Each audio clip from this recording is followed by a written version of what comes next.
মালিক ডাক দিয়া বলেন, ও বান্দারা জেনে নাও এই মহাকাশের মধ্যে তোমাদের পৃথিবীতে তোমাদের যেই রিজিক প্রয়োজন আমি আল্লাহ সেই রিজিক তোমাদেরকে দিয়ে রেখেছি।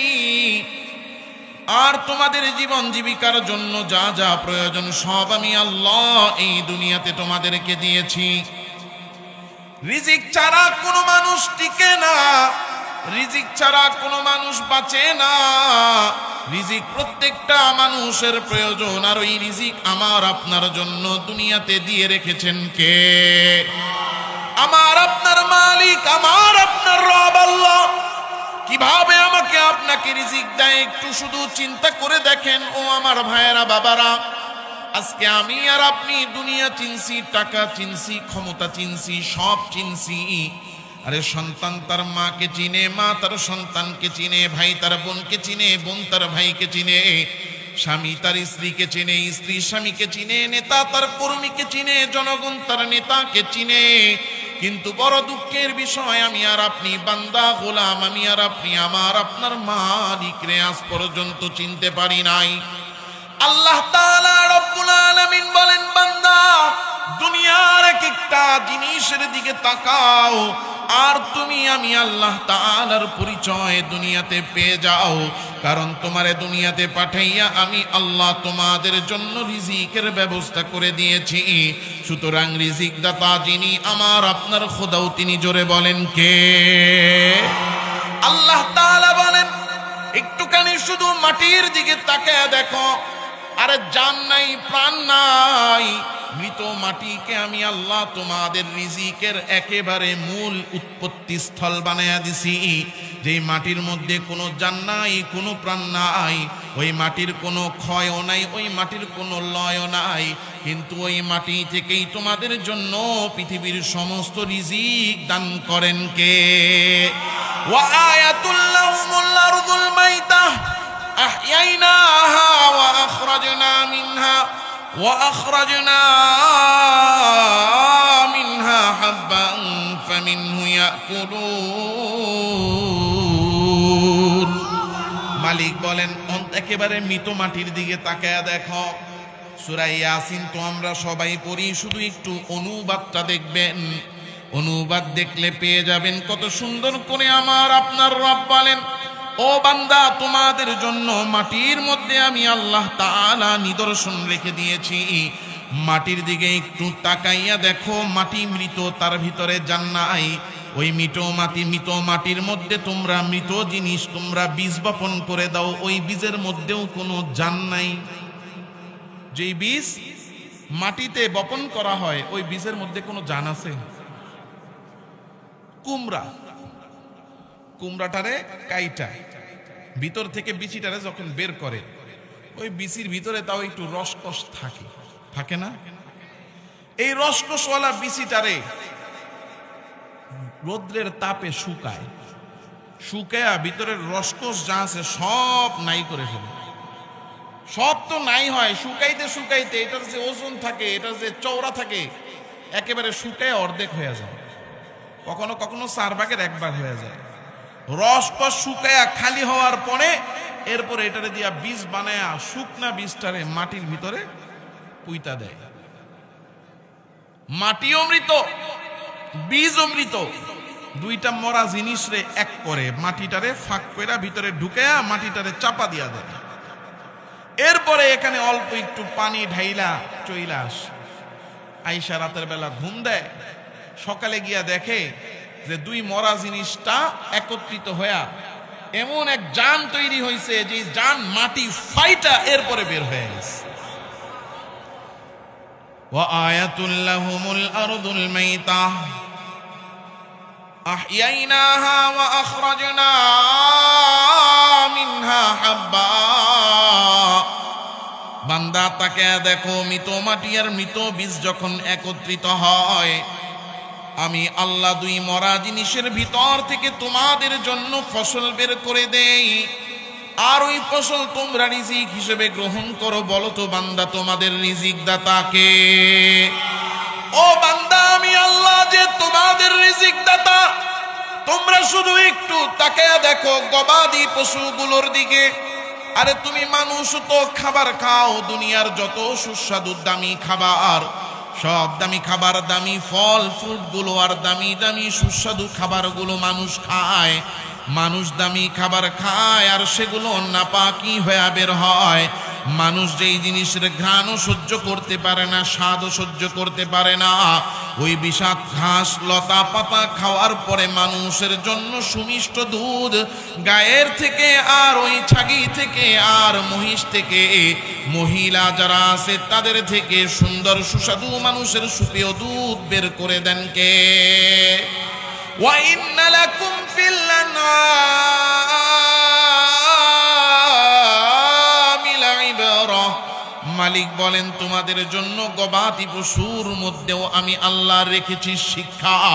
নুসকিকুম মিম্মা ফি বুতুনিহি মিন বাইনি ফারতিন ওয়া দামিন লাবানান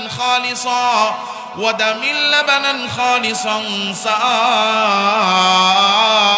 সাইগাল লিশারিবিন। মালিক বলেন ওই গবাদি পশুগুলোর দিকে তাকাও, পৃথিবীর কোন দামি খাবার তারা খায় না।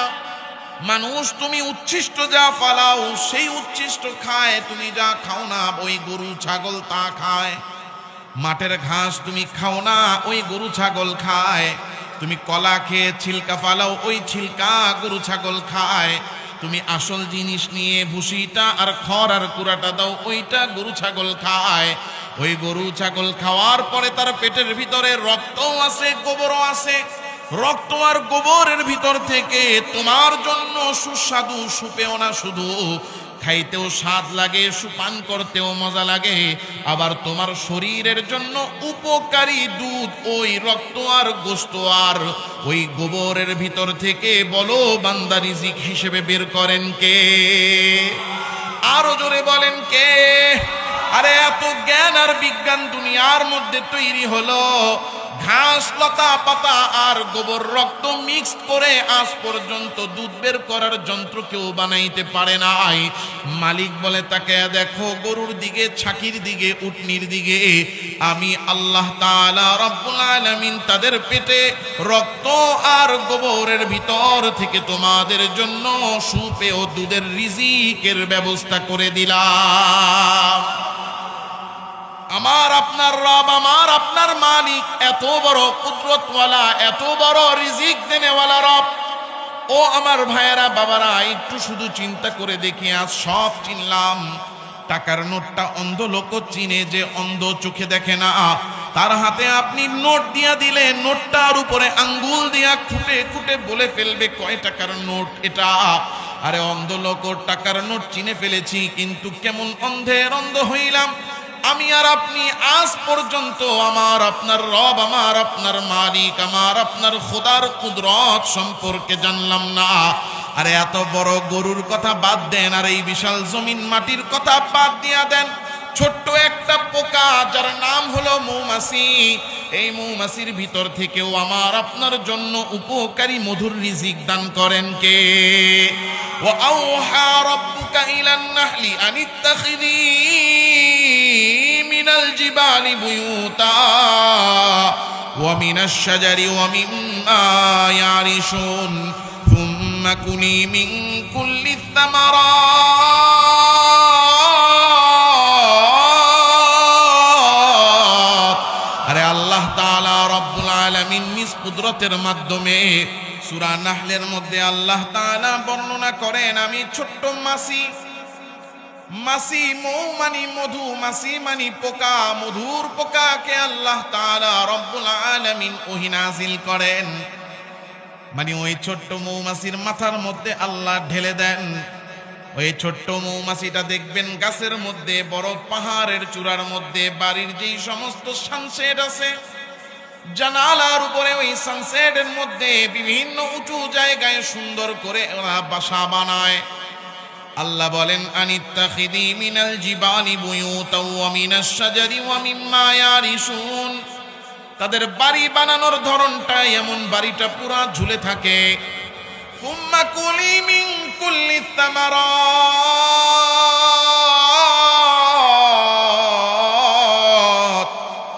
আল্লাহ আল্লাহ বলে দেন, ও মৌমাছি এবার যাও, ফলে ফলে ঘুরো, ফুলে ফুলে ঘুরো। ওই ছোট্ট মৌমাছিগুলো বাগানে বাগানে এ প্রান্ত থেকে ও প্রান্ত বিভিন্ন গাছের ডালে ডালে ফলে আর ফুলে বসে বসে সেখান থেকে তারা রস আহরণ করে, আর এই রসগুলো তারা নিজেরা ভক্ষণ করে। খাওয়ার পরে আল্লাহ তাআলা রব্বুল আলামিন তাদেরকে বলেন, যাও তোমরা নিজেদের বাড়িতে জমা হও। তাদের পেটের মধ্যে যেই রস তারা খেয়ে জমা করে, আল্লাহ তাআলা পেটের ভিতরে কি এমন মেশিন বানায় দিলেন, ওই ছোট্ট মৌমাছির পেটটাই বা কতটুকু, আর পেটের ভিতরে মেশিন বানাইলে বা তা কতটুকু। কিন্তু বিভিন্ন রসের ফুল আর ফল খাওয়ার পরে ওই পেট থেকে আমার আল্লাহ তাআলা রব্বুল আলামিন পৃথিবীর সবচেয়ে দামি পানীয়, সুস্বাদু পানীয়, আকর্ষণীয় পানীয় তারা অল্প অল্প করে খেয়ে এক জায়গায় জমা করে, যেগুলোকে আল্লাহ নানা রকমের নানা রঙের আমাদের জন্য মধু বানায়া দেন। কত ভাবে আল্লাহ তাআলা রিজিক দিচ্ছেন আমাকে আপনাকে। সারা পৃথিবীর মধ্যে আনাচে কানাচে আমার রব আমার আপনার জন্য রিজিক ছড়ায়া ছিটায়া রাখছেন। এত রিজিক দেওয়ার পরে এত প্রকারে এত পদ্ধতিতে রিজিক দিয়া এবার আল্লাহ ডাক দিয়া বলেন, ও আমার বান্দারা, আমি আল্লাহ তাআলা তোমাদেরকে দুনিয়ার মধ্যে নানা রকমের রিজিক দিয়া রাখছি, নানা পদ্ধতিতে তোমাদের কাছে খাবার পৌঁছানোর ব্যবস্থা আমি করেছি। তোমাদের চিন্তার কোনো কারণ নাই, টেনশনের কোনো কারণ নাই। তোমাদেরকে বানাইছেন যিনি, তোমাদের প্রয়োজন অনুপাতে রিজিকের ব্যবস্থাও করেন তিনি। জোরে বলেন না কে তিনি? আল্লাহ তাআলা সারা পৃথিবীতে যত মানুষ বানিয়ে রেখেছেন, প্রত্যেকটা মানুষের জন্য যতটুকু রিজিক প্রয়োজন, সময় অনুপাতে আল্লাহ তাআলা মাটি থেকে ঠিক সেই পরিমাণ রিজিক বের করে দেন। যেমন 1971 সালের হিসাব করেন, দেশে জনসংখ্যা ছিল কম, তখন 1 বিঘা জমিতে ধান যা হইতো, এখন জনসংখ্যা যেই হারে বেড়েছে খোঁজ নিয়ে দেখেন ঠিক সেই হারে জমিনের মধ্যে ধান যে হয়, ফসল যে ফলন হয়, সেই ফলনের হারও মানুষের সাথে সাথে বেড়েছে। কথা বলে না? দিছেন কে? একজন মুফাসসির লিখেছেন যে পৃথিবীতে যেই পরিমাণ খাদ্য উৎপন্ন হয়, ঠিক সেই খাদ্যগুলো যদি সমহারে বন্টন করা হতো, পৃথিবীর মধ্যে কোনো মানুষ না খেয়ে থাকতো না। খাদ্যের অভাব কখনোই পৃথিবীতে কাউকে ভোগ করতে হতো না। কারণ রিজিক আল্লাহ তাআলা এক এক অঞ্চলে এক এক জিনিস দেন। রাজশাহীতে আম, দিনাজপুরে লিচু, এরপরে আমাদের মুন্সিগঞ্জ অঞ্চলে আলু। আপনাদের এখানে কি হয়? ধান। হ্যাঁ, এক এক অঞ্চলে এক এক জিনিস। পুরো পৃথিবীর মধ্যে এক এক দেশে এক এক অঞ্চলে এক এক রকম খাবার বের করেন কে? রিজিকের মালিকটাকে। ও আমার ভাইয়েরা বাবারা, এই জন্য আল্লাহ ডাক দিয়া বলেন, বান্দা, তোমাদের রিজিকের মালিক আমি আল্লাহ, রিজিক দেওয়ার দায়িত্ব আমি আল্লাহর। এই জন্য পৃথিবীতে আমি যেই রিজিক দিয়ে রেখেছি ওই রিজিকগুলো তোমরা ভক্ষণ করবা। তবে হা হা জেনে নাও, রিজিকের মধ্যে আবার দুইটা প্রকার আছে। এক প্রকার হলো হালাল, আরেক প্রকার হচ্ছে হারাম। হালাল হলো যেগুলো তোমাদের জন্য খাওয়া আমি বৈধ করেছি, হারাম হলো যেগুলো খাওয়া আমি অবৈধ করেছি। এই হালাল আর হারামের মধ্যে পার্থক্য অনেক সময় আমি আর আপনি করতে পারি না। আরে গরুর গোশত আল্লাহ খাওয়া হালাল করেছেন, এটা ঠিক। শুকরের গোশত হারাম করেছেন, এটাও ঠিক। কিন্তু ওই হালাল গরুর গোশত যদি সুদের টাকা, ঘুষের টাকা, হারাম কামাইয়ের টাকা দিয়া যদি কিনা হয়, যদিও গোশতটা হালাল কিন্তু উপার্জন হারাম হওয়ার কারণে ওই গোশত আপনি ওই হারাম টাকা দিয়ে কিনে খাওয়ার কারণে হালাল গোশত হারাম হয়ে যায়। এই জন্য মালিক কোরআনে কারীমে ডাক দিয়া বলেন, ইয়া আইয়ুহান নাস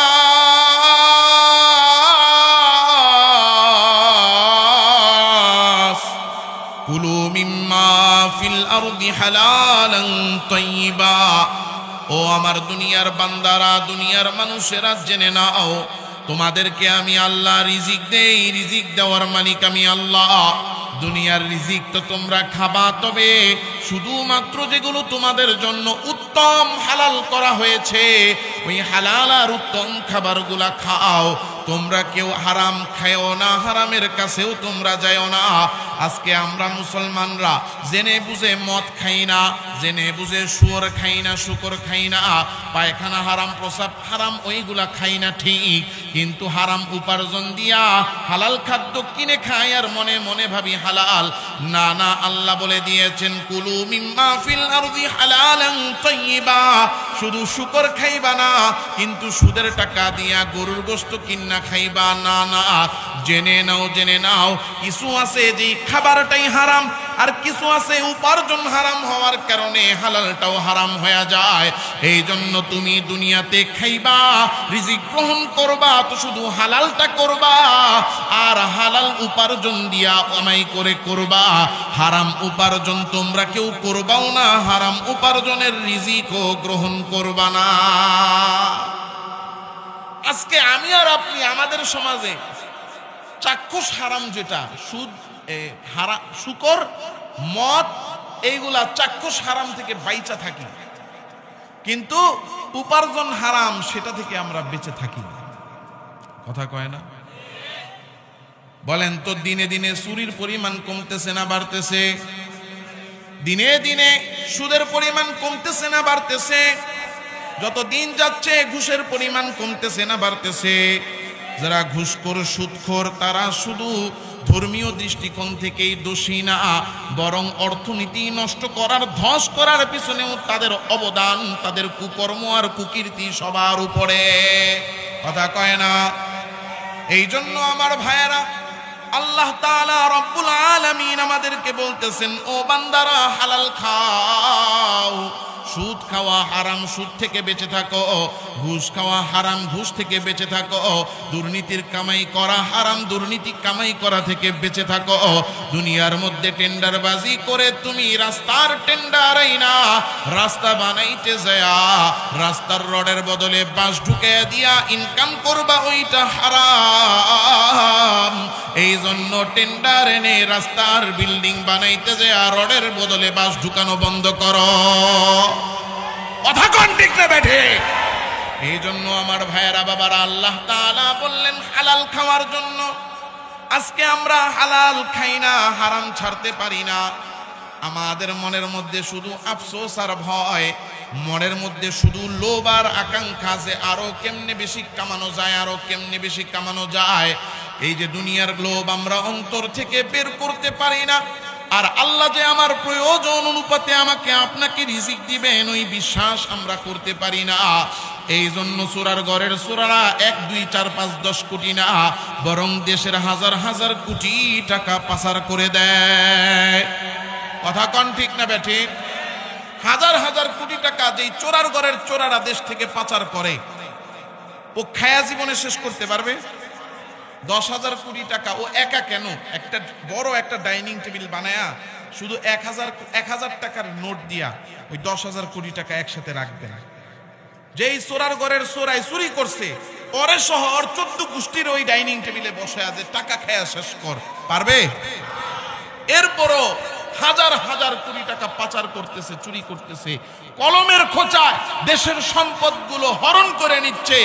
এরা কি অভাবের চোর না স্বভাবের চোর?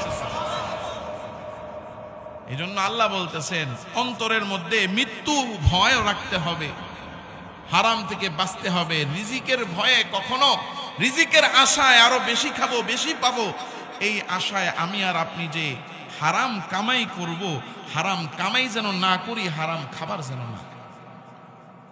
কারণ আমার আপনার রিজিকে যেটা নির্ধারিত, সেটা আমার আপনার কাছে আসবেই।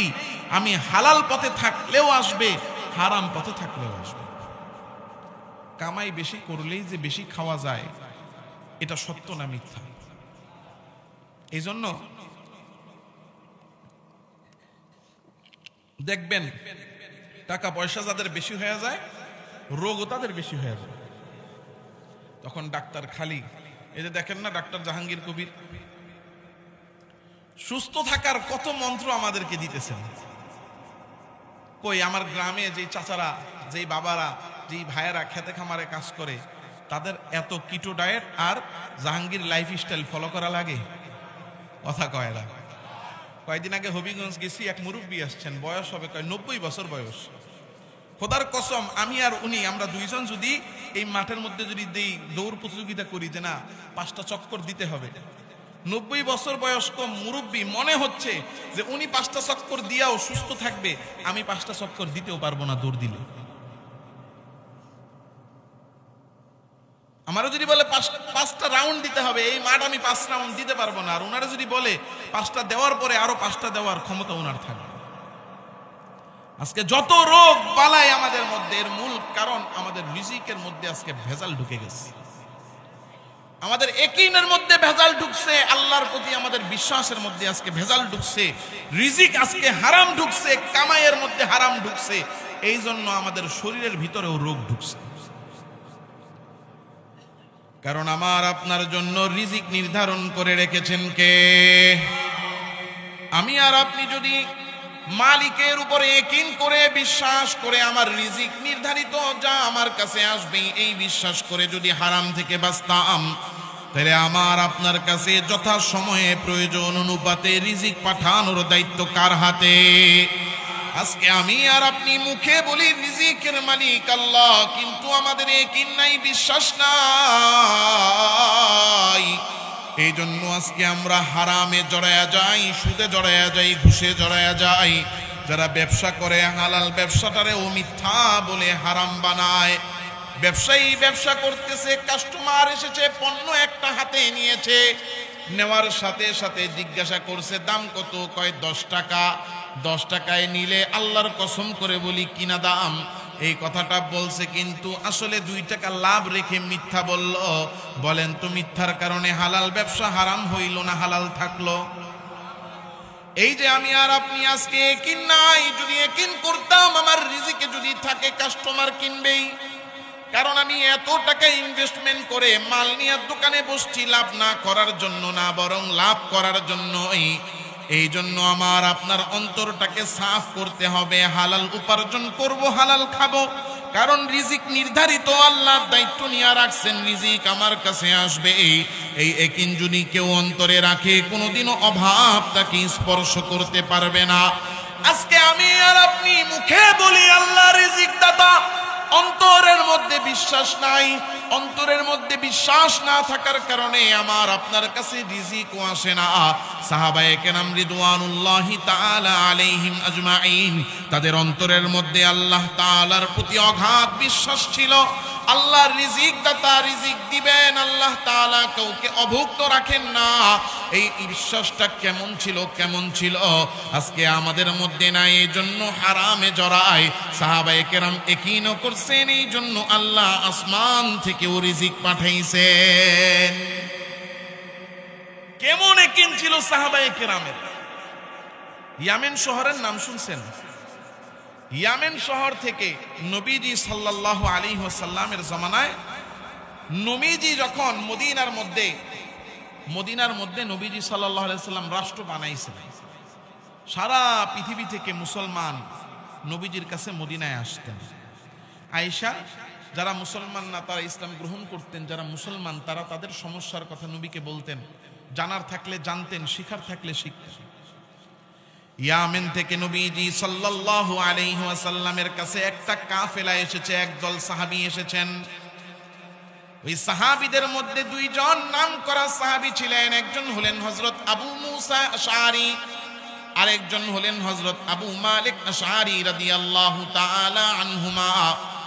এই 2 জন সাহাবী কাফেলার নেতৃত্ব দিয়া নবীজি সাল্লাল্লাহু আলাইহি ওয়াসাল্লামের কাছে একটা কাফেলা ইয়ামেন থেকে মদিনায় নিয়ে এসেছেন। কাফেলাটা যখন মদিনার কাছাকাছি আইসা উপস্থিত হয়েছে, ওই জামানায় এত বাজারও ছিল না, হোটেলও ছিল না, চাইলেই যে কোনো জায়গায় খাওয়ার ব্যবস্থা ছিল না। এই জন্য কোনো কাফেলা সফরে বের হলে সফরে বের হওয়ার আগেই তারা তাদের সরঞ্জামাদি সাথে নিয়ে আসতো। যেমন দেখবেন তাবলিগের ভাইয়েরা কোথাও সফর করলে 3 দিনে যাবে, ডেক হাড়ি পাতিল যা আছে সব নিয়ে যাবে। আর ময়মনসিংহের যারা মুরব্বী আছে, ময়মনসিংহের মানুষ, ওনাদেরকে দেখছি অনেক সময় জামালপুর, শেরপুর, ময়মনসিংহের মানুষ, ওনারা ইস্তেমার ময়দানে আসার সময় চিরা, মুড়ি এগুলো সাথে করে নিয়ে আসে। কথা কয় না? এই যে সামানা সাথে করে নিয়ে যাওয়া, এটা ছিল আগের জমানার একটা সিস্টেম। এখন তো পকেটের টাকা থাকলেই হয়েছে, টাকাও লাগে না, খালি কার্ড থাকলেই হয়েছে। হ্যাঁ, বিদেশে যাচ্ছেন এয়ারপোর্টে, কোনো টাকা নেই, সমস্যা নেই, কার্ড আছে, ইন্টারন্যাশনাল কার্ড, আপনি যে কোনো দেশে যায় শুধু কার্ডটা পাঞ্চ করবেন, বাস কেনাকাটা খাওয়া সব হয়ে যাবে। ওই জামানার মধ্যে এমন কোনো ব্যবস্থা ছিল না। যারা এই সফর করতো সাথে খাবার দাবার সহ সমস্ত সামানা সাথে নিয়ে রওনা হতো। ইয়ামেনের এই কাফেলা হযরত আবু মুসা আবু মালিক আশআরী রাদিয়াল্লাহু তাআলা আনহুমা, তারা দুইজন কাফেলা নিয়ে রওনা করেছেন, সাথে অনেক খাবার সরঞ্জামাদি যা নিয়ে এসেছেন। ইয়ামেন থেকে রওনা দিয়ে মদিনায় আসতে আসতে সব খাবারগুলো শেষ। এখন মদিনার পাশে আইসা কাফেলা তাবু করছে, কিন্তু তাদের কাছে খাবার নাই। বলেন তো খাবার কোথায় পাই? সবাই মিলে পরামর্শে বসছে, এখন করবোটা কি, আমাদের কাছে খাবার নাই, কাফেলার সবাই ক্ষুধার্ত, খাবার কোথা থেকে ব্যবস্থা করি? কয়েকজন পরামর্শ দিল, ও কাফেলার আমির সাহেবেরা, আমরা যেহেতু নবীজি সাল্লাল্লাহু আলাইহি ওয়াসাল্লামের কাছে এসেছি, সুতরাং নবীজি হলেন আমাদের মেজবান, আমরা হলাম নবীর মেহমান। আর নবী হলেন ইমানদারদের কাছে তাদের বাবার চেয়ে আপন, সুতরাং নিজেদের প্রয়োজনের কথা নবীর কাছে বলতে কোনো বাধা নাই। তাহলে কি করা যায়? সবাই সিদ্ধান্ত নিলেন, একটা কাজ করি, একসাথে গিয়া সবাই যদি নবীর দরবারে উঠা বলি আমরা ক্ষুধার্ত, তাইলে জিনিসটা সুন্দর দেখায় না। একটা কাজ করো, কাফেলার থেকে 2 জন লোকরে নির্ধারণ করো, এই 2 জনের কাজ হবে, এরা 2 জন নবীজি সাল্লাল্লাহু আলাইহি ওয়াসাল্লামের কাছে যাবে, গিয়া নবীজির সাথে সাক্ষাৎ করবে, কথা বলবে, আমরা যে আসছি আমাদের আগমনের বার্তা নবীজিকে দিবে, দিয়া এরপরে নবীজির কাছে আমাদের কথা বলবে, বলবে ইয়া রাসূলুল্লাহ, আস্তে আস্তে আমাদের সব খাবার রসদ শেষ হয়ে গেছে, কাফেলার সমস্ত সদস্যরা ক্ষুধার্ত, তাদের খাবারের প্রয়োজন, আপনি যদি একটু খাবারের ব্যবস্থা করতেন আমাদের ভালো হতো। এই কথা বলার জন্য 2 জন সাহাবীকে নবীজি সাল্লাল্লাহু আলাইহি ওয়াসাল্লামের দরবারে কাফেলার পক্ষ থেকে পাঠানো হলো। ওই 2 জন সাহাবী নবীজি সাল্লাল্লাহু আলাইহি ওয়াসাল্লামের কাছে কাফেলার বার্তা নিয়ে রওনা হইছেন। গিয়া চলতে চলতে যখন নবীজির রওজা, নবীজির ঘরের দরবারের সামনে আসছেন, নবীজির ঘরের দরজার সম্মুখে আইসা এখন শুধুমাত্র ডাক দিবেন। ডাক দেওয়ার সময় তারা ভিতর থেকে শুনতেছেন নবীজি সূরাতুল হুদের 6 নম্বর আয়াত তিলাওয়াত করেন। আল্লাহ কোরআনে কারীমের সূরাতুল হুদের 6 নম্বর আয়াতে বলেন, ওয়ামা মিন দাব্বাতিন ফিল আরদি ইল্লা আলাল্লাহি রিজকুহা। সাহাবারা শুনতেছেন নবীজি আয়াত পড়েন, যে আয়াতের মধ্যে আল্লাহ বলতেছেন ওয়ামা মিন দাব্বাতিন ফিল আরদ, এই জমিনে যত প্রাণী আছে হোক কিংবা অন্য কোনো পশু পাখি হোক না কেন, সমস্ত প্রাণীর রিজিকের দায়িত্ব স্বয়ং আল্লাহ নিজের কুদরতি হাতে নিয়ে নিছেন। ওয়ামা মিন দাব্বাতিন ফিল আরদি ইল্লা আলাল্লাহি রিজকুহা। সাহাবী 2 জন বাহির থেকে শুনতেছেন নবীজি আয়াত তিলাওয়াত করেন। আল্লাহ নিজেই বলতেছেন জমিনে যত প্রাণী আছে সমস্ত প্রাণীর রিজিকের দায়িত্ব কার হাতে? আল্লাহ তাআলা রব্বুল আলামিন নিজে দায়িত্ব নিয়েছেন। আল্লাহ তাআলাকে কেউ দায়িত্ব দিতে পারে না, কারণ আল্লাহ হলেন একমাত্র রব, তিনি সমস্ত ক্ষমতার অধিকারী, আল্লাহর উপর দায়িত্ব চাপানোর ক্ষমতা কারো নাই। সুতরাং এই যে মানুষের রিজিকের দায়িত্ব আল্লাহ নিলেন, এটা অন্য কেউ দেয় নাই, স্বয়ং আল্লাহ নিজে দয়ায় নিজে নিয়েছেন। সুবহানাল্লাহ। সাহাবীরা 2 জন যখন এই আয়াত নিজেদের কানে শুনতে পারলেন, কানে কানে তারা শুনতেছেন ওয়ামা মিন দাব্বাতিন ফিল আরদি ইল্লা আলাল্লাহি রিজকুহা। আরে সমস্ত প্রাণীর রিজিকের দায়িত্ব তো আল্লাহ তাআলা নিজে নিজের হাতে নিছেন। তাইলে আমরা যারা সফর করে আসছি আমাদেরও রিজিকের মালিক কে? আর জোরে বলেন না কে? গ্রামে যারা খেতে খামারে কাজ করে তাদের রিজিকের মালিক কে? মসজিদে আপনাদেরকে যে নামাজ পড়ায় ইমাম সাহেবের রিজিকের মালিক কে? মাদ্রাসাগুলোতে বাচ্চাদেরকে মক্তবে কোরআন পড়ায় তার রিজিকের মালিক কে? বর্তমানে বাংলাদেশের প্রধানমন্ত্রী, প্রেসিডেন্ট, এমপি, মন্ত্রী যারা তাদেরও রিজিকের মালিক কে? জোরে বলেন না কে? আর যারা কলমের খোঁচায় দেশের হাজার হাজার কোটি টাকা পাচার করে দেয় তাদের রিজিকের মালিক কে? এবার আল্লাহ কয় না, জোরে কোন কে? রিজিকের মালিক তো আর কেউ না, রিজিক দেওয়ার ক্ষমতা আর মালিকানা শুধু একজনের, তিনি কে? এই ইয়াকিন আর বিশ্বাস আজকে আমার আপনার মধ্যে নাই। ইয়াকিন না থাকার কারণে আজকে আমি চুরি করি, ডাকাতি করি, দুর্নীতি করি, দুই নাম্বারি করি, বাটপারি করি, মিথ্যা বলি আর মানুষকে ঠকাই। নামাজ পড়ি, এরপরও নামাজটা পড়িরা ক্ষেতের কাটতে যায় অন্যের আইল নিজের মধ্যে ঢুকাইয়া দেই। এর একটাই কারণ হলো আল্লাহ যে রিজিক দাতা, রিজিকের মালিক, এই ইয়াকিন অন্তরে বসাইতে পারি নাই। সাহাবায়ে কেরামের অন্তরের মধ্যে এই ইয়াকিন বসে গেছিল। এই জন্য যখন তারা শুনলেন রিজিকের মালিক আল্লাহ, ওনারা দুইজন এবার পরামর্শ করা শুরু করলেন, ভাই কি শুনলা, কি বুঝলা? বলে, আরে নবী তো কোরআনের আয়াত পড়তেছেন যে আল্লাহ রিজিকের মালিক। যদি রিজিকের মালিক আল্লাহ হন তাইলে আল্লাহই তো দেখতেছেন, জানতেছেন আমাদের প্রয়োজন খাবার, তাইলে আল্লাহ জানলে তো আল্লাহই ব্যবস্থা করবেন। আমরা কেন নবীজির কাছে খাবার চাইব? আল্লাহু আকবার! ইয়াকিনটা কেমন ছিল? কোন মানুষ, সাধারণ মানুষ না, বাবার কাছে চাইতে আসছে। বাবা না, বাবার চেয়েও আপন। নবীজি হাদিসে বলতেছেন যে তোমাদের বাবার চেয়েও আনা আউলা বিকুম, তোমাদের বাবার চেয়েও আমি তোমাদের বেশি আপন, বেশি নিকটে। নবীর কাছে শুধু বলতে আসছে মেহমানদারির ব্যাপারে।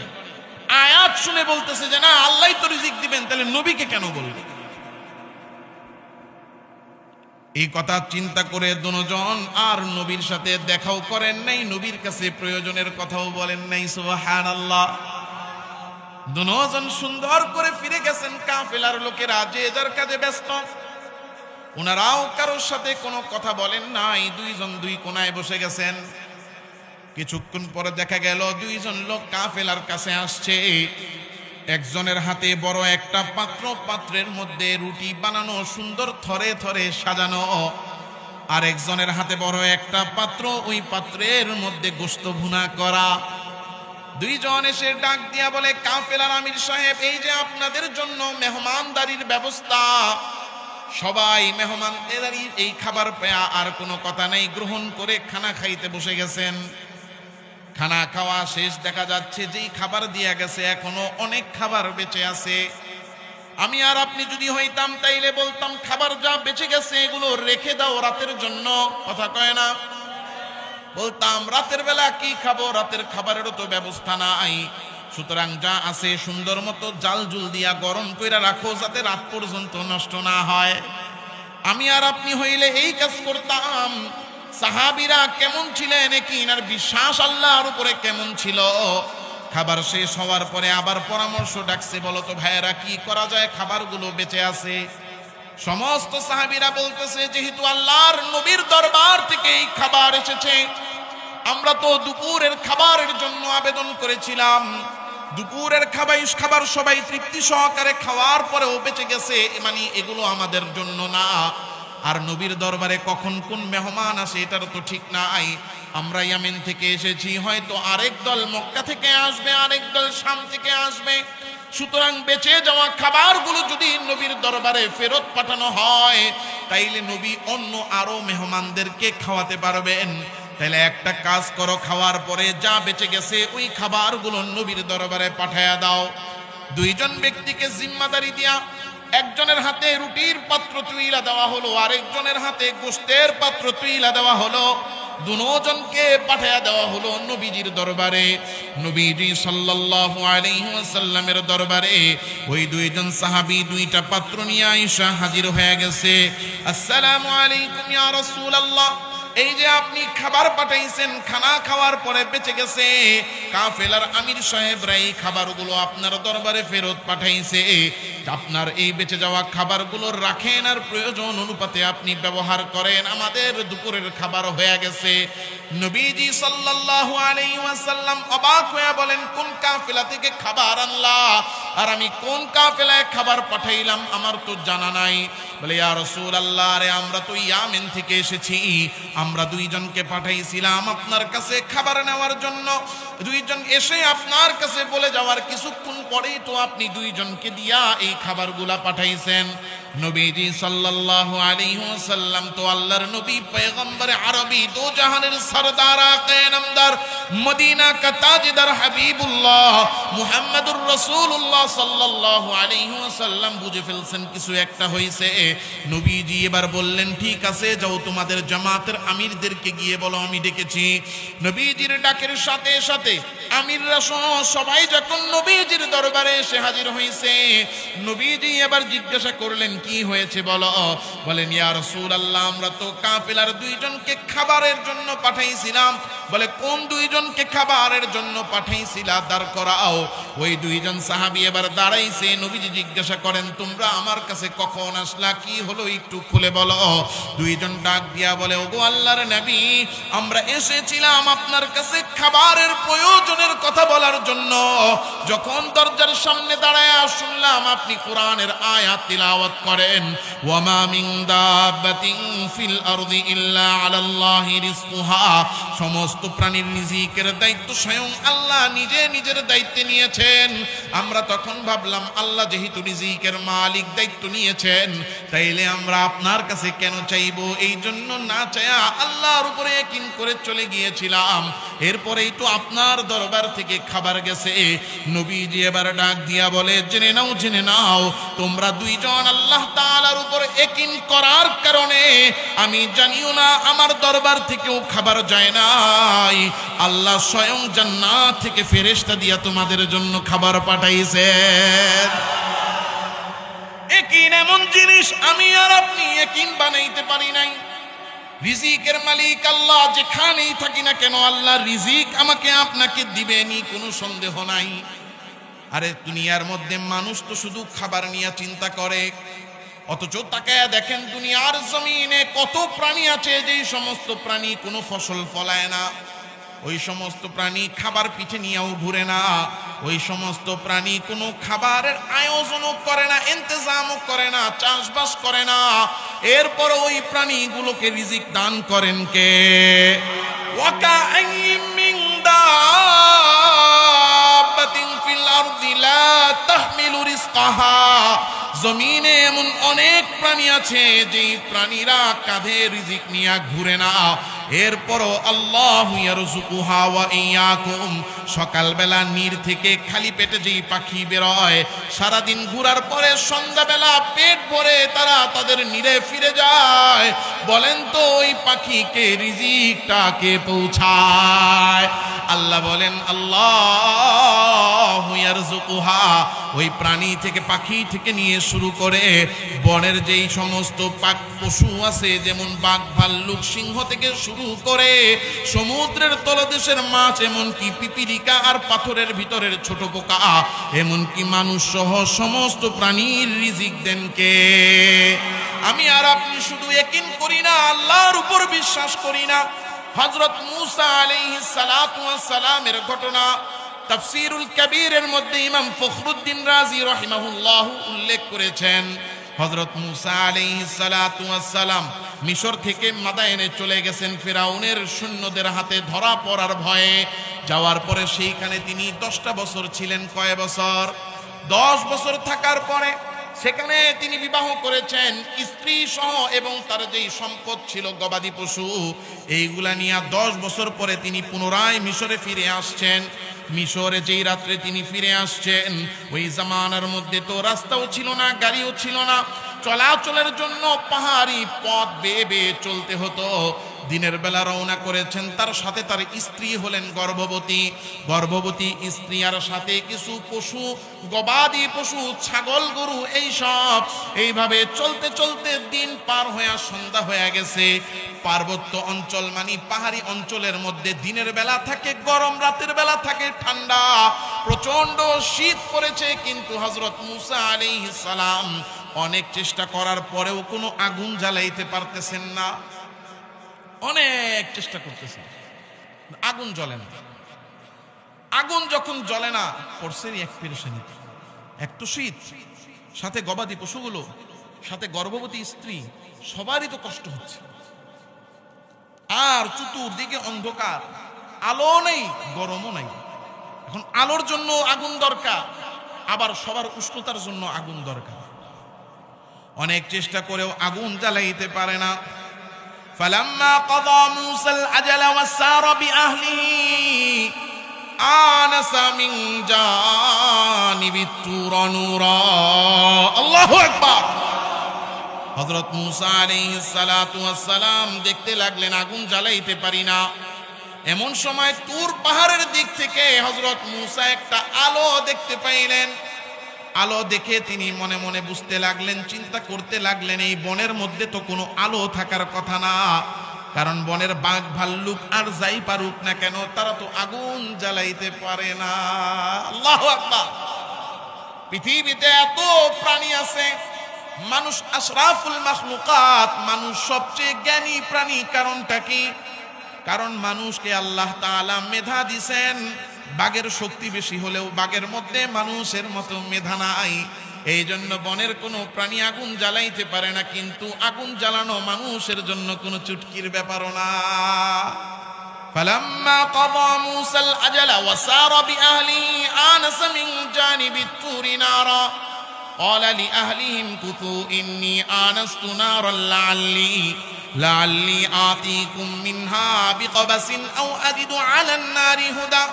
পরিবারকে বলতে লাগলেন, তোমরা এই জায়গার মধ্যে থাকো, আগুন তো আমি জ্বালাইতে পারতেছি না, কিন্তু ওই দেখা যায় তুর পাহাড়ের নিচে এক জায়গায় আলো জ্বলতেছে। সুবহানাল্লাহ। বনের মধ্যে আগুন জ্বলতেছে, আলো জ্বলতেছে, এর মানে ওই জায়গায় কেউ আগুন জ্বালাইছে। কোনো মানুষ কিংবা বসতি যদি থাকে, আমি একটু যাই, সম্ভব হলে আগুন নিয়ে আসবো। আর আগুন আনার সম্ভব না হলেও ওই জায়গায় কি আছে খবরটা তো পাবো। যদি খবর পাওয়া যায় তাইলে ওখানে নিয়ে যাওয়া গেলে তোমাদেরকে সেখানে নিয়ে যাব। এই কথা বলে হযরত মূসা পরিবারকে ওই জায়গার মধ্যে রেখে হযরত মূসা আলাইহিস সালাতু ওয়াস সালাম গেলেন আগুনের খোঁজে। কিন্তু যখন ওই জায়গায় গেলেন, গিয়া দেখলেন কোনো আগুনও নাই, কোনো মানুষও নাই, কোনো জনও নাই।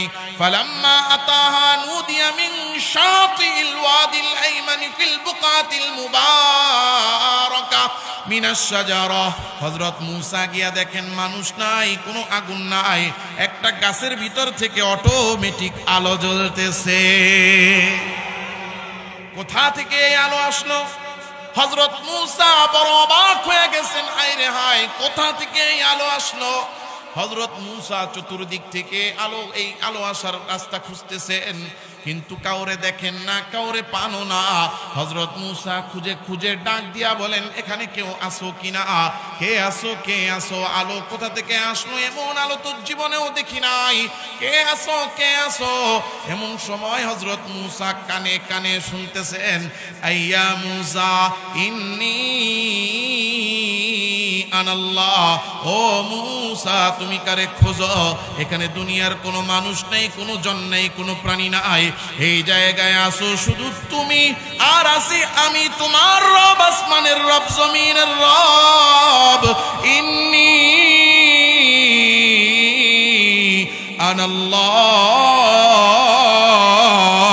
আনাল্লাহ। আল্লাহ ডাক দিয়া বলেন, মূসা আর কেউ নাই, তুমি কারে খুঁজো? আরে আমি তো তোমার রব, আমি হলাম আল্লাহ।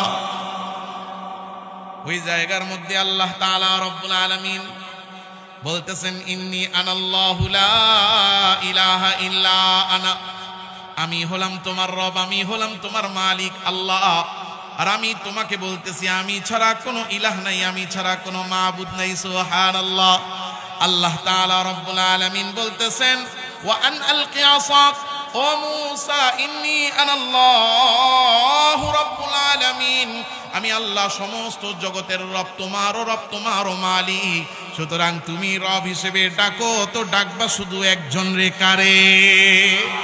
আল্লাহ তাআলা ওই জায়গায় হযরত মূসার সাথে কথা বলা শুরু করে দিলেন। এই জন্য হযরত মূসাকে বলা হয় কালিমুল্লাহ, আল্লাহর সাথে কথা বলনেওয়ালা। আল্লাহ হযরত মূসা আলাইহিস সালামকে নবুয়ত দিয়ে দিলেন, তোমাকে নবুয়ত দিলাম, যাও ফেরাউনের দরবারে।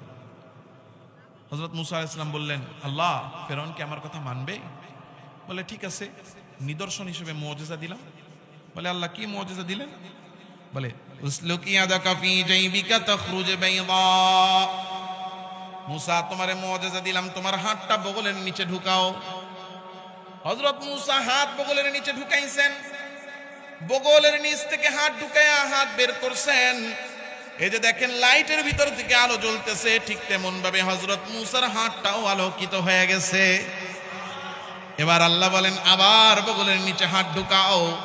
আলোকিত হাত বগলের নিচে ঢুকাইছেন, আর অটোমেটিক আবার হাত আগের মতো হয়ে আলো বন্ধ হয়ে গেছে। মুজিজাত দিলেন, নবুয়ত দিলেন। বলেন তো কোন মানুষ যদি আল্লাহ তাআলার দিদার পেয়ে যায়, আল্লাহর সাথে কথা বলার সুযোগ পেয়ে যায়, আরে আপনারাই তো এই কথা শুনে আগের কথা সব ভুলে গেছেন, কথা কয় না? মূসা আলাইহিস সালাম আল্লাহর সাথে কথা বলতেছেন, গেছেন কেন? এটাই তো ভুলে গেছি সবাই, কথা কয় না? কি আনতে গেছে এটাই তো ভুলে গেছি আমরা, ওইদিকে আমাদের মনই নাই। ওইদিকে যে স্ত্রীর রাইখা আসলো আগুন আনতে, গর্ভবতী স্ত্রী, আল্লাহ যখন ডাক দিছে ইয়া মূসা ইন্নী আনাল্লাহ, ও মূসা কারে খোঁজো, কারে খোঁজো, আমি তো তোমার রব আল্লাহ। মনে থাকেনি পরিবারের কথা? কারো কথা মনে নাই, দুনিয়ায় কি ঘটে খেয়াল নাই, সব মনোযোগ একজনের দিকে, তিনি কে?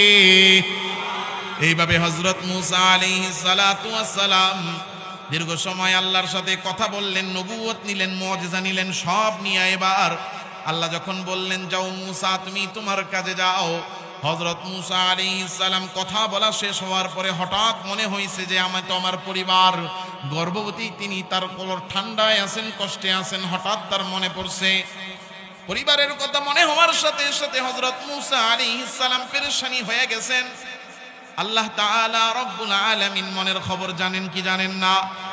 ইয়ালামু খাইনাতাল আয়ুন ওয়া মা তুখফিস সুদূর। আরে আমি আর আপনি চোখ দিয়া কি দেখি, চোখের কোনা কোন দিকে ফালাই, এটাও জানেন কে? আর অন্তরের মধ্যে কি কল্পনা করি, কি চিন্তা করি, কেউ জানে না, কেউ বুঝে না। এরপরও একজন জেনে যান, তিনি কে? আল্লাহ তো বুঝে ফেলছেন মূসার অন্তরে কি চলতেছে। বলে ও মূসা তোমার হাতে কি? মা তিলকা বিয়ামিনিক, হাতে কি? হযরত মূসা বলে আল্লাহ আসাই, আমার লাঠি আমার হাতে।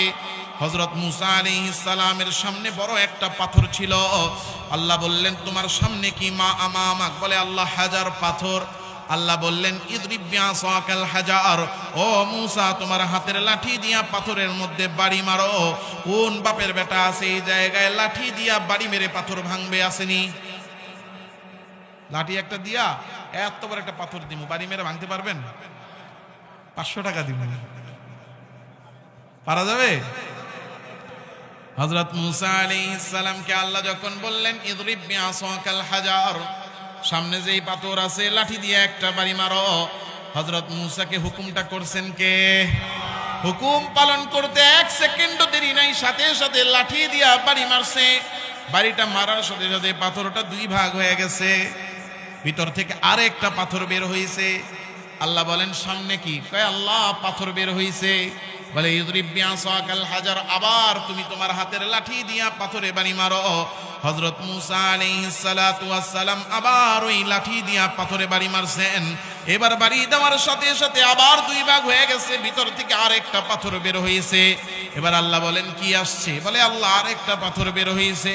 বলে আবার তুমি একটা বাড়ি মারো। হযরত মূসা এবার 3য় বাড়ি মারছেন, পাথরটা ভেঙে 2 ভাগ হয়ে গেছে। ভিতর থেকে পিঁপড়ার চেয়ে ছোট একটা প্রাণী আল্লাহ হযরত মূসা আলাইহিস সালামের চোখের পর্দা উঠায়া দৃষ্টি শক্তি আল্লাহ খুলে দিয়েছেন।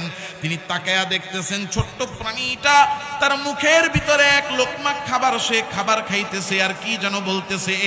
আল্লাহ এবার কানের পর্দাটাও আল্লাহ উঠায়া দিয়েছেন। আল্লাহ কানের পর্দাটা উঠায়া দেওয়ার সাথে সাথে হযরত মূসা আলাইহিস সালাম শুনতেছেন ওই ছোট্ট প্রাণীটা খাবার খায় আর আল্লাহ তাআলার জিকির করে, সুবহানা মান ইয়ারানি ওয়া ইয়াসমাউ কালামি ওয়া ইয়ারফাউ মাকানি ওয়া ইয়াযকুরুনি ওয়া লা ইয়ানসানি। ওই ছোট্ট পোকা বলতেছে সমস্ত প্রশংসা একজনের জন্য, তিনি কে? পবিত্রতা ওই রবের জন্য, ওই মালিকের জন্য। পৃথিবীর কোনো মানুষ, কোনো প্রাণী, কোনো অস্তিত্ব জানে না, আমাকে দেখে না, এরপরও আমার আল্লাহ তিন পাথরের ভিতরে আমি ছোট্ট পোকারেও আমার আল্লাহ দেখেন। পৃথিবীর কোনো মানুষ, কোনো প্রাণী, কোনো অস্তিত্ব আমি ছোট্ট পোকার কথা শুনে না, এরপরও আমার আল্লাহ আমার কথা শুনেন। কোনো মানুষ আমাকে চিনে না, জানে না, আমার কথা স্মরণ করে না, কিন্তু আমার আল্লাহ এই তিন পাথরের ভিতরেও আমাকে চিনেন, আমাকে দেখেন, আমাকে জানেন। এবং এত দুনিয়া ফলায়াও আমার আল্লাহ এক সেকেন্ডের জন্য আমাকে ভুলেন না। এবার আল্লাহ তাআলা হযরত মূসা আলাইহিস সালামকে যা বুঝানোর বুঝাইয়া দিলেন। কি বুঝাইছেন? আমি আর আপনি শিক্ষা নেই এই জায়গা থেকে। আরে আমার রব এত বড় দয়ালু, আমার আপনার রব এত বড় মালিক, ক্ষমতাওয়ালা, এত জান্নেওয়ালা, তিনি যদি ওই তিন পাথরের ভিতরে থাকা ছোট্ট পোকাটার খবর রাখেন, সময় মতো তারে যদি আল্লাহ রিজিক দেন, তাহলে আমি আর আপনি যদি হালাল পথে থাকি, হারাম ছেড়ে যদি গুনাহ ছেড়ে আল্লাহর হুকুম মতো যদি চলি, তাইলে আমার আপনার জন্য আল্লাহ রিজিক পাঠাইতে পারেন কি পারেন না? ও আমার ভাইয়েরা, বাবারা, এই জন্য মালিক বলে দিলেন কুলু মিম্মা ফিল আরদি হালালান তাইয়্যিবা। ও বান্দা, তোমার জন্য রিজিক তো আমি আল্লাহ নির্ধারণ করেই রেখেছি, শুধু তুমি এখন রিজিকটা তালাশ করবা আর গ্রহণ করবা। তালাশ করবা হালাল রিজিক আর করবা হালাল পদ্ধতিতে। এই কারণ হালাল রিজিক যদি না খাও, তোমার কোনো ইবাদত আমি আল্লাহর কাছে কবুল হবে না। কারণ দুনিয়ার মধ্যে মানুষের এক নাম্বার কাজ আল্লাহ তাআলার ইবাদত করা, দুই নম্বরে আল্লাহর হুকুম মানার সাথে সাথে এরপরে হালাল রিজিক তালাশ করা।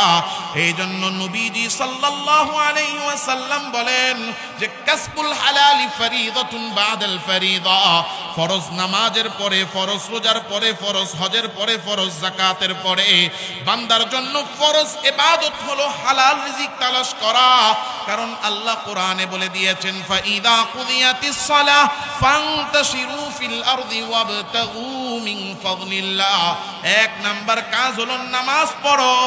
নামাজ যখন শেষ হয়ে যায়, জমিনে আল্লাহর হালাল রিজিক তালাশে বের হয়ে যাও। ফরজ নামাজ এটা এক নাম্বার আমল। এরপরে দুনিয়ার মধ্যে হালাল রিজিক তালাশ করে, এটা হলো দুই নাম্বার আমল। হালাল রিজিক যদি কেউ ভক্ষণ না করে, তাহলে সে এই দুনিয়ার মধ্যে যত ইবাদতই করুক, আল্লাহ তাআলার কাছে সেই ইবাদত কবুল হবে না। ইয়া আইয়ুহাল্লাযীনা আমানু কুলু মিন তাইয়্যিবাত মা রাযাকনাকুম ওয়াশকুরু লিল্লাহ ইন কুনতুম ইয়াহু তা'বুদুন ইন কুনতুম ইয়াহু তা'বুদুন ইন কুনতুম ইয়াহু তা'বুদুন। আরে বুঝেন বুঝেন, একবার না তিনবার বললাম। এই জন্য আল্লাহ কি বলেন?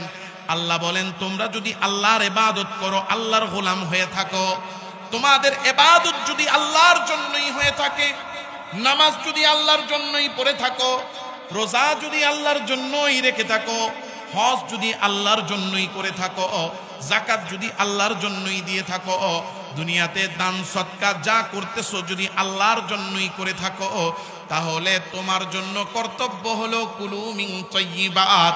তুমি দুনিয়াতে যাই খাইবা হালাল রিজিক খাইবা। কারণ হালাল রিজিক না খাইয়া তুমি যত ইবাদতই করো না কেন, ওই ইবাদত আমার আল্লাহর জন্য হবে না। আল্লাহর জন্য যদি ইবাদত করো, শর্ত হলো হালাল রিজিক খেতে হবে। হালাল রিজিক ইবাদত কবুলের শর্ত। হালাল রিজিক খেয়ে ইবাদত করছি, তো ওই ইবাদত আল্লাহর জন্য। হালাল রিজিক কামাইও না, হালাল রিজিক খাইও না। যত ইবাদতই করি ইবাদত আল্লাহর কাছে কবুল হবে না, কারণ হারাম রিজিক খেয়ে করা ইবাদত ওটা আল্লাহর জন্যই না। এরপরও তো চুরি ছাড়তে পারবো না, এরপরও দুর্নীতি ছাড়তে পারবো না, এরপরও ডাকাতি ছাড়তে পারবো না, এরপরও ব্যবসায় ওজনে কম দেওয়া বন্ধ করতে পারবো না, এরপরও ব্যবসায় 1 নাম্বার বলে 2 নাম্বার মাল দিতে পারবো না। আয় রে হাই, কেমনে ধোঁকাবাজি করে ব্যবসার মধ্যে। মাছের বাজারে যাবেন, গিয়া দেখবেন এখানে আছে কিনা জানি না, শহরের মধ্যে বাজার যত বড়, প্রত্যেকটা বড় বড় বাজারে মাছের উপরে একেবারে লাল নীল লাইট লাগায় রাখে, না যাতে দেখা যায় সুন্দর টলটল করে চকচক করতেছে। কিনে আনছেন, বাইরে আনার পরে হ্যাঁ পচা মাছ। এই যে ধোঁকাবাজি ব্যবসা আমাদের দেশে আছে না নাই? আমাদের যেখানে আমার মসজিদের পাশে কালীগঞ্জ, পুরা একেবারে সব market market market market market market market. জিন্সের প্যান্ট সবুজ কালারের, ব্লু কালার, নীল নীল বাতি, লাল বাতি, গোলাপি কালারের বাতি, এমন ভাবে জ্বালায় কালার দেখলে মনে হয় যে কি সুন্দর কালার। কিনা আইনা বাইর করে আয়না দেখে ফেকাশে কালার হয়ে গেছে।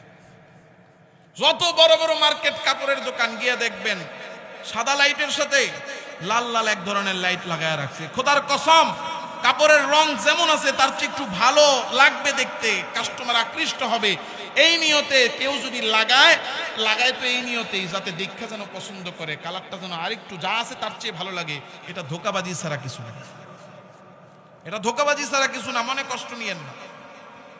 আমার জীবনে এরকম বহুত হয়েছে, আমি গেলে কি করব, কাপড় নিয়ে ঘুইরা এমনি করে দেখি, কারণ দেখছি সাদা, মনে করলাম অফ হোয়াইট, কিনা নিয়ে দেখি সাদা, দেখলাম সাদা, কিনা নিয়ে দেখি নীল, দেখলাম আমি সবুজ, কিনা নেওয়া দেওয়ার পরে দেখি এটি ফ্যাকাশে কালার, রং পুরো পরিবর্তন করে ফেলতেছি, মানে মানুষকে ধোঁকা দিতেছি। আয় রে হায়, ধোঁকাবাজির ব্যবসা করতেছি আমি আর আপনি, কিন্তু আল্লাহর নবীর সাহাবীরা কেমন ছিলেন? হালাল আর হারামের ব্যাপারে কত সতর্ক থাকতেন হযরত আবু বকর। একদিন দুপুরবেলা যোহরের নামাজের আগে কিংবা পরে আকাশে মেঘ জমেছে। মেঘ জমলে কি আলো হয় না অন্ধকার হয়? আপনাদের খারাপ লাগতেছে? এখনই ছেড়ে দিব? তাহলে লড়াচড়া করেন না। হ্যাঁ, মারার বুদ্ধি করছে ফজর পর্যন্ত। হ্যাঁ, এই যে সুন্দর কথা কইছে, 12টা পর্যন্ত হইলে কে কইছে হ্যাঁ একটা পুরস্কার দেওয়া দরকার? মাশাআল্লাহ, মারহাবা। যে যা পারেন কইতে থাকেন, আপনারা আপনারটা কইয়া যান, আমরাও আমারটা করতে থাকুন। ক্ষমতায় আছি, পাবলিক কি কইলে এটা আমার দেখার সময় নেই, আমার যেমনি মন চাই হেমনি চলবে। কথা কন ঠিক না ব্যাটি? আল্লাহ। আচ্ছা, খুব অল্প সময়ে শেষ করতেছি, একটু মনোযোগ দিয়ে থাকেন, লইরেন চইরেন না, লড়লে চললে বিরক্ত লাগে। কিন্তু কারো যদি আবার বেশি চাপ দেয়, আবার ওই চাপ নিয়ে বেশিক্ষণ থাকেন না, পরে জায়গা নষ্ট করবেন, জায়গা নষ্ট করা যাবে। হযরত আবু বকর রাদিয়াল্লাহু তাআলা আনহু একদিন দুপুরবেলা মেঘ হয়েছে, চতুর্দিকে অন্ধকার, সবাই মাত্র দোকান খুলেছে, কিন্তু তাকে দেখে আবু বকর দোকান লাগাইতেছে। দোকান যদি এক দোকানদার আরেক দোকানদারকে দোকান বন্ধ করতে দেখে, তাইলে জিজ্ঞাসা করে, কি গো ভাই, এত তাড়াতাড়ি দোকান বন্ধ করেন কিনা? কেন জিজ্ঞাই কিনা? সবাই জিজ্ঞাসা করে, আবু বকর দাওয়াত আছে না কোন কাজ আছে, কই যাও, দোকান কেন বন্ধ করো? হযরত আবু বকর বলতেছে, দোকান বন্ধ করি, দাওয়াতও নাই, কোনো কাজও নাই, কিন্তু এরপরও দোকান বন্ধ করি। কয় কেন করো? কয় তাকায় দেখো আকাশের মধ্যে মেঘ হয়েছে। বলে মেঘ হয়েছে তো কি হয়েছে? এবার হযরত আবু বকর বলে, মেঘ হয়েছে, আলো কমে গেছে, অন্ধকারের মধ্যে কোনো কাস্টমার যদি আমার দোকানে আসে, কাপড়টা নিবে, আলো কম হওয়ার কারণে এইটার যে আসল রং আছে সে হয়তো বুঝতে পারবে না। কিনে নিয়ে যাওয়ার পরে যখন কিনা আগামী কালকে দেখবে, তার মনে হবে অল্প আলোতে আবু বকর হয়তো বা আমারে ঠকায়া দিছে। এই যে মানুষ মনে মনে আমার ব্যাপারে খারাপ ধারণা করবে, এই জবাব আমি আল্লাহর কাছে কেমনে দিব? এই জন্য আমি এই অল্প আলোর মধ্যে অন্ধকারে কারো কাছে সদাই বিক্রি করব না, এই জন্য অন্ধকারের কারণে দোকান বন্ধ করে দিতেছি। হযরত আবু বকর রাদিয়াল্লাহু আনহু কিছু কাপড় দিয়া তার গোলামকে বাজারে পাঠাইছেন। এক একটা কাপড় ধরে ধরে গোলামকে দেখাইয়া দিতেছেন, দেখো এই জায়গার মধ্যে একটা ফুটা আছে, এই কাপড়টা দেখো এই জায়গার মধ্যে একটা ডিসকালার আছে, এই কাপড়টা দেখো এই জায়গায় সমস্যা আছে। এবার খাদেম জিজ্ঞাসা করেন, এক একটা কাপড় বাইচা বাইচা কোন কাপড়ে কি সমস্যা আমারে দেখাইতেছেন কেন ও মালিক? হযরত আবু বকর বলেন, তোমারে আমি চিনে দিলাম, এবার যখন তুমি দোকানে এই পসরা নিয়ে বসবা, সাজায়া বসবা, যেই লোক কাপড়টা ধরবে ওই কাপড়টা ধরার সাথে সাথে ওই কাপড়ে কি খুঁত আছে তুমি তারে দেখাইয়া দিবা।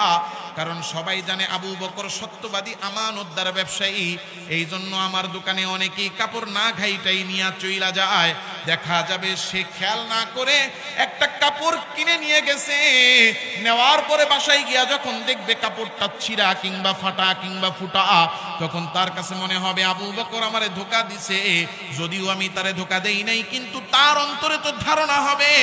এই জন্য যদি আল্লাহ কিয়ামতের ময়দানে আমারে ধরে বসে আমি কি জবাব দিব? এই জন্য যেই আসবে তার এই কাপড়ের ত্রুটিগুলা দেখাইয়া দিবা। আর আজকে আমি আর আপনি খালি চান্সে থাকি কেমনে খারাপ টাকারে গচায়া দেওয়া যায়, খালি চান্সে থাকি। নিজের হাতে যদি পয়সা না নেয় তাহলে ডিমও সবচেয়ে ছোটটা দেয়, কথা কয় না, সবচেয়ে ছোট ডিমটা দেয়। আর কিছু ব্যবসায়ী তো আছে, আল্লাহ আজকে মাফ করে দেখ, যে যত বড় ব্যবসায়ীতে তত বড় সিন্ডিকেট বাস, সিন্ডিকেট করে দেশের সব পণ্যের দাম বাড়ায় মানুষকে কি পরিমাণ কষ্ট দিচ্ছে এই সমস্ত ব্যবসায়ীরা, কথা কয় না। নাকি আপনাকে এই ফরিদপুর অঞ্চলে সবকিছুর দাম কম? ডিমের হালি 16 টাকা নাকি?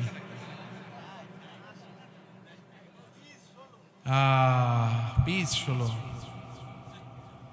অথচ ডিম কি ব্যবসায়ীরা পারে না মুরগি পারে? ডিমের দাম দেখলে তো মনে হয় মুরগি ডিম পাড়া বন্ধ করে দিচ্ছে, ব্যবসায়ীরা নিজেরাই ডিম পাড়া শুরু করছে, কথা কয় না। ও আমার ভাইরা বাবারা, এই জন্য যাই করি না কেন হারাম থেকে বাঁচতে হবে, হালাল কামাইও করতে হবে, হালাল খাইতে হবে। কারণ হারাম এমন এক জিনিস, যদি আমি আর আপনি একবার হারামে জড়ায়া যাই, আমার দুনিয়াও শেষ আখিরাতও শেষ। কারণ নবীজি সাল্লাল্লাহু আলাইহি ওয়াসাল্লাম বলেন, আমি শেষ করতেছি, একেবারে শেষ মুহূর্ত, এই দুইটা হাদিস বলবো, এরপর আলোচনা শেষ। নবীজি সাল্লাল্লাহু আলাইহি ওয়াসাল্লাম বলেন, এক তো আল্লাহ তাআলা আদেশ করতেছেন ইবাদত কবুলের জন্য শর্ত হলো হালাল রিজিক খাওয়া, হালাল রিজিক গ্রহণ না করলে আল্লাহর কাছে ইবাদত কবুল হয় না। আর জান্নাতে যাইতে হলেও আমাকে আপনাকে হালাল খাইতে হবে, কারণ যেই শরীরের মধ্যে হারাম প্রবেশ করেছে ওই হারাম শরীর আমার আল্লাহ তাআলার জান্নাতে প্রবেশ করতে পারবে না।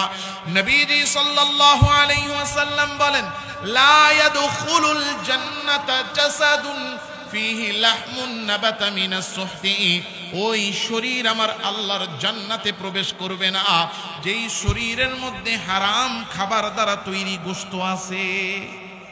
যেই গোশত, যেই রক্ত, যেই চামড়া, যেই চর্বি হারাম দ্বারা তৈরি হয়েছে, আল্লাহর জান্নাতে সেটা যাবে না। নবীজি আরো বলতেছেন, ওয়া কুল্লু লাহমিন নাবাতা মিনাস সুহতি আওলা বিন নার, যেই শরীরটা হারাম দ্বারা তৈরি হয়েছে ওইটা জাহান্নামে যাওয়ার অধিক উপযুক্ত। যেই শরীরের মধ্যে হারাম যত বেশি, ওই শরীর জাহান্নামে যাওয়ার সম্ভাবনা তত বেশি। এজন্য হারাম কামাইও করা যাবে না, হারাম খাওয়াও যাবে না।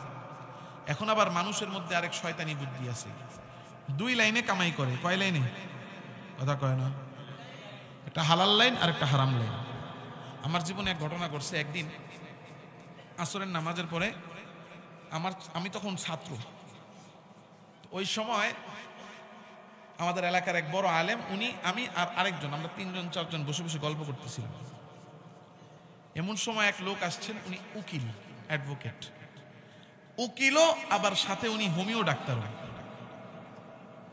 কয় গুণ আছে, ইনকামের রাস্তা কয়টা? উকিলগিরিও করে আবার ডাক্তারগিরিও করে। এখন উনি আয়েশা সালাম দিয়ে আমাদের সাথে যে বড় আলেম ছিল ওনারে বলতেছে, হুজুর আমি আপনাদেরকে একটু চা নাস্তা খাওয়াইতে চাই। আমরা তো তখন ছোট ছিলাম, আমরা তো এত বুঝতাম না। ওই ঘটনা তখন ঘটছে, কিন্তু তখন হাকিকত বুঝি নাই। এখন হাকিকত মানে মনে আছে ঘটনা, এজন্য হাকিকত এখন বুঝে আসে। তো উনি পরে এই কথা যখন বলছেন, তো ওই যে আলেম ছিলেন উনি একটু মুসরামুসরি করতেছে, না না না শুক্রিয়া বলছেন, খুশি। যখন কিনা এই কথা বলছে তখন উনি এবার প্রস্তাব করতেছে, হুজুর টেনশন করেন না, আমি কিন্তু শুধু উকিল না, আমি হোমিও ডাক্তারও। এই যে মাত্র একজন রোগী দেখে আসরের নামাজ পড়তে আসছি, এটা তো আমার হালাল কামাই, আমি আমার ডাক্তারের ভিজিটের টাকা দিয়ে আপনাদেরকে নাস্তা করাই। সুবহানাল্লাহ কইেন না, সুবহানাল্লাহ কইতেছেন? হ্যাঁ, আপনাদের লাগে তো সুন্দর বুদ্ধি, হুজুর 2 রকম ইনকাম করুম, হালালটা দিয়া শুধু খামু, হ্যাঁ, আর হারাম দিয়া জামা করুম, বাড়িঘর করুম, ভোগ মাস্তি এগুলো করুম নাকি? হ্যাঁ, এত সহজ না। নবীজি সাল্লাল্লাহু আলাইহি ওয়াসাল্লাম বলতেছেন, মান ইশতারা থাওবান বিআশারাতি দারাহিম, কোন ব্যক্তি 10 টাকা দিয়ে একটা জামা কিনেছে, কয় টাকা? ফিহি দিরহামুন হারাম, এই 10 টাকার মধ্যে 9 টাকা হালাল, কয় টাকা? 1 টাকা মাত্র হারাম, 1 টাকা মাত্র হারাম, আর 9 টাকাই তার হালাল। 9 হালাল টাকার সাথে 1 হারাম টাকা মিলায়া সে সুন্দর একটা জামা পরিধান কিনেছে। নবীজি সাল্লাল্লাহু আলাইহি ওয়াসাল্লাম বলেন, লাম ইয়াকবালিল্লাহু লাহু সালাতান মা দামা আলাইহি, এই 10 টাকার মধ্যে 1 টাকা হারামওয়ালা জামা, এই জামা যতক্ষণ তার গায়ে থাকবে ততক্ষণ তার কোনো নামাজ আল্লাহর কাছে কবুল হবে না। এই জন্য আমার নিজের আখেরাত আমার নিজের হাতে, নিজের দুনিয়া নিজের হাতে, কিন্তু রিজিকের মালিক কে? হাদিসে এসেছে, মানুষকে আল্লাহ তাআলা এই দুনিয়াতে পাঠানোর 50,000 বছর আগে, কয় হাজার বছর? 50,000 বছর আগে আল্লাহ রিজিক নির্ধারণ করে লিখে এরপরে দুনিয়াতে পাঠাইছে। এই জন্য আমি আর আপনার জন্য রিজিক নির্ধারিত, হালাল পথে থাকি হারাম পথে থাকি, রিজিক অতটুকুই আসবে যতটুকু নির্ধারিত। কামাই যতই আমি করি না কেন, আমি আমার নির্ধারিত রিজিকের বেশি ভোগ করতে পারবো না। কামাই করে রেখেই যেতে হবে আর শাস্তি ভোগ করতে হবে, কথা কয় না? 50,000 কোটি টাকা আপনি সুদ খাইছেন, সুদ দিয়া কামাই করার পরে খাইছেন মাত্র 50,000 টাকা, কামাইছেন কত? 50,000 কোটি, খাইছেন কত? 50,000, বা ধরেন 5 কোটি খাইছেন। 50,000 কোটি কামাইলেন হারাম, খাইলেন মাত্র 5 কোটি। মনে মনে ভাবলেন 5 কোটি খাইলাম, 5 কোটির গুনাহ হয়েছে না। আল্লাহ তাআলার কাছে এই 50,000 কোটি যে কামাইছেন হারাম পন্থায়, এইটারই হিসাব দিতে হবে। এই জন্য কামাই করব হালাল, খাবো হালাল, চলবো হালাল, বেঁচে থাকবো হারাম থেকে। পারা যাবে তো ইনশাআল্লাহ? আর এই হালাল কামাই নিজে করব, নিজে খাবো, আর এটা আল্লাহর রাস্তায় খরচ করব, তাইলেই আল্লাহর কাছে জান্নাত পাওয়া যাবে। কারণ আল্লাহ তাআলা বলেছেন, তোমরা আমি আল্লাহর জান্নাত পেতে চাইলে 2 জিনিস। কয় জিনিস? পৃথিবীতে কোনো কিছু ফ্রিতে পাওয়া যায়? একটা ডিমেরও দাম কত দেখছেন নি? মোটামুটি 16টা পয়সা, 1 টাকা করে 16টা পয়সা এক পাল্লায় রাখবেন, একটা ডিম এক পাল্লায় রাখবেন, ডিমের চেয়ে টাকার ওজন বেশি। কথা কয় না? বুদ্ধি খাটাইলাম আর কি, নোট দিলে তো ওজন কম হইব। এখন জিনিসের চেয়ে টাকার ওজন বেড়ে যায়, তাহলে ডিমও ফ্রিতে পাওয়া যায় না, ডিমের চেয়ে ওজন বেশি দিয়া এরপরে ডিম কিনতে হয়। তাহলে আল্লাহর জান্নাত এত শান্তির জায়গা, ফ্রিতে পাওয়া যাবে? আল্লাহ ফ্রিতে দিবেন না, আল্লাহ বলতেছেন জান্নাত বিক্রির জন্য রাখছি, কিনে নাও। কিভাবে কিনবা? ইন্নাল্লাহ ইশতারা মিনাল মুমিনিনা আনফুসাহুম ওয়া আমওয়ালাহুম বিআন্না লাহুমুল জান্নাহ, আমি জান্নাত বিক্রি করি বান্দার 2 জিনিসের বিনিময়ে, একটা হলো জান আর একটা হলো মাল। জান দিয়ে আল্লাহর হুকুম পালন করব, নামাজ পড়ব, রোজা রাখবো, যাকাত দিব, প্রয়োজন হলে আল্লাহর রাস্তায় জিহাদ করে শহীদ হব। আর আমারে আল্লাহ যে মাল দিবেন হালাল পন্থায় আমি উপার্জন করব, ভোগ করব, আর ওই হালাল মাল থেকে আল্লাহর রাস্তায় খরচ করব। যদি পৃথিবীতে যত অপরাধ হয়, এই অপরাধের 100-র মধ্যে যদি আপনি ভাগ করেন, 99% অপরাধ হয় 2 কারণে। কয় কারণে? একটা হলো অর্থের চাহিদা। কিসের চাহিদা? 3 কারণে সব অপরাধ হয়, 3 কারণে। এর মধ্যে 1% এটা হলো অন্য কারণে, সেটা পরে বলতেছি। 99% ঝামেলা যা হয় অর্থের কারণে, 99% গুনাহ হয় অর্থের কারণে আর নারীর কারণে। অর্থের কারণে নারীর কারণে বলা যাবে না, এটা বলতে হবে শাহাওয়াত, প্রবৃত্তির চাহিদার কারণে। আর 1% হয় ক্ষমতার জন্য। কিসের জন্য? 1% গুনাহ হচ্ছে, কারণ 1% মানুষ ক্ষমতার জন্য তো সবাই যুদ্ধ করে না, কিছু মানুষ করে। এই সমাজে ক্ষমতার লড়াই কি সবাই করে? 10,000 মানুষ আছে ধরেন, সব মিলে হয়তো 300 বা 500 মানুষ, কিংবা দেখা গেছে 100 মানুষ, তারা মাত্র রাজনীতি করে, অন্যরা রাজনীতি করে না। তাহলে রাজনীতি কেন্দ্রিক গুনাহগুলো, ক্ষমতা কেন্দ্রিক গুনাহগুলো ওই 10,000-এর মধ্যে 100 জন মানুষই করতেছে, তারাই ঘটাইতেছে। এখন তাদেরকে সহযোগিতা যারা করতেছে কিসের কারণে? হয় টাকার কারণে, না হলে অন্য কোনো কারণে। কথা কি বুঝতেছেন? এজন্য মানুষ যদি অর্থের লোভ ছাড়তে পারে, তাহলে সে কম পক্ষে তার জীবনের 70% গুনাহ থেকে সে বাঁচতে পারবে। এজন্য হারাম উপার্জন, হারাম কামাই, হারাম রিজিক সব ত্যাগ করতে হবে। পারবো তো ইনশাআল্লাহ? আল্লাহ আমাদের সবাইকে তৌফিক দান করেন।